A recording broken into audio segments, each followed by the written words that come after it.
राजा भोज और गंगू तेली की कहानी। नमस्कार मित्रों, एक बार फिर से स्वागत है आप सभी का ज्ञानपूर्वक एक ज्योति ज्ञान के चैनल में।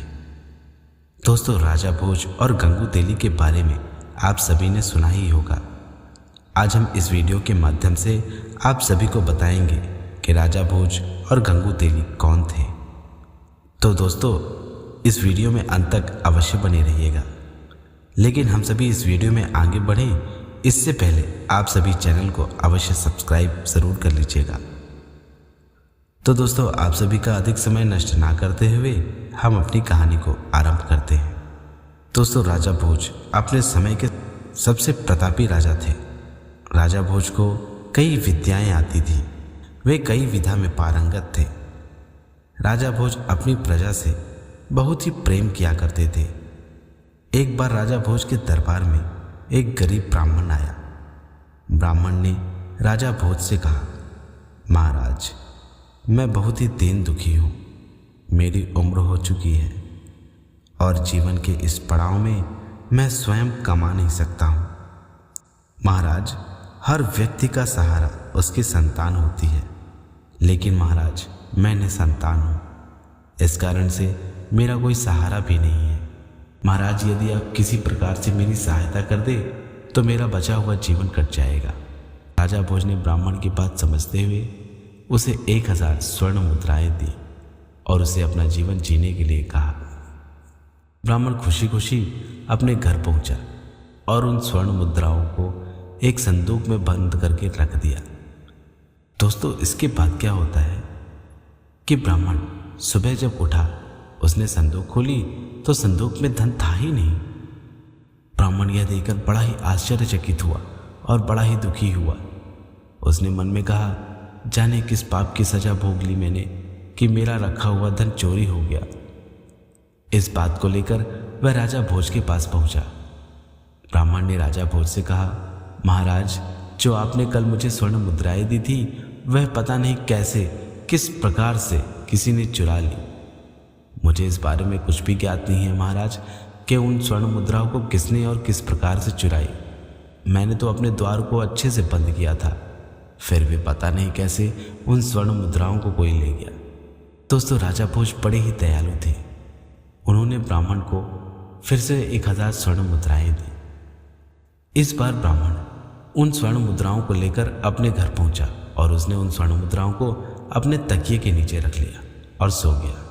दोस्तों, इसके बाद क्या होता है कि ब्राह्मण को रात्रि में स्वप्न आया। स्वप्न में राजा भोज उसके पास पहुंचे और उन्होंने ब्राह्मण से कहा, हे ब्राह्मण देव, इस राज्य पर एक बहुत ही बड़ा संकट आ चुका है, तो मैंने आपको जो सुबह स्वर्ण मुद्राएं दी थी वह मुझे वापस कर दीजिए।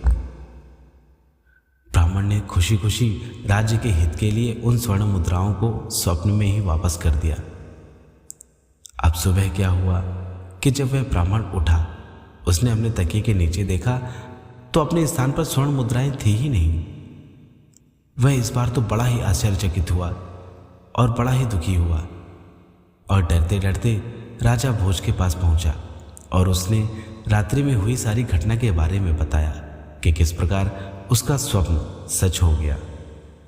राजा भोज ने इस बात को अपने मन में सोचकर उसे फिर से 1000 स्वर्ण मुद्राएं दी और रात्रि में उसके घर पर पहुंच गए। दोस्तों, इस बार जब राजा भोज रात्रि में उसके घर पहुंचे तो राजा भोज क्या देखते हैं कि ब्राह्मण के द्वार पर राजा भोज के ही भांति एक आदमी खड़ा हुआ था, जो दिखने में बिल्कुल राजा भोज की ही भांति लगता था और वह ब्राह्मण से धन वापस लेने की मांग कर रहा था। राजा भोज ने यह सब देखा और तुरंत उस आदमी के पास पहुंच गया। राजा भोज ने उस आदमी से कहा, आप ऐसा क्यों कर रहे हैं? वह ब्राह्मण कितना दुखी है और उसकी अब उम्र भी हो चुकी है। आप उसे दिया हुआ धन वापस क्यों मांग रहे हैं, और वह भी मेरा भेष धर के?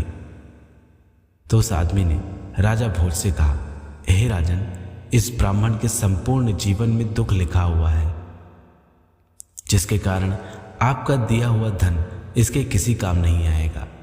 यदि यह ब्राह्मण उस धन से अपना मकान भी बनवा ले तो वह मकान दूसरे दिन ही ढह जाएगा। इसीलिए मैं इसके प्राणों की रक्षा हेतु इससे वह धन वापस ले रहा हूं। महाराज, इस संसार में आपके किए हुए कर्मों का फल आपको यहीं भोगना पड़ता है।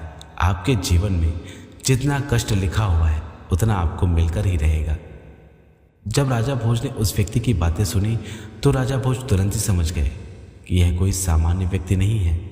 राजा भोज ने उस व्यक्ति के सामने हाथ जोड़ते हुए कहा, हे महामानव, आप मेरे जीवन के पुण्य इस ब्राह्मण के जीवन में डाल दीजिए, तो कदाचित हो सकता है कि यह ब्राह्मण अपना जीवन अच्छे से जी सके।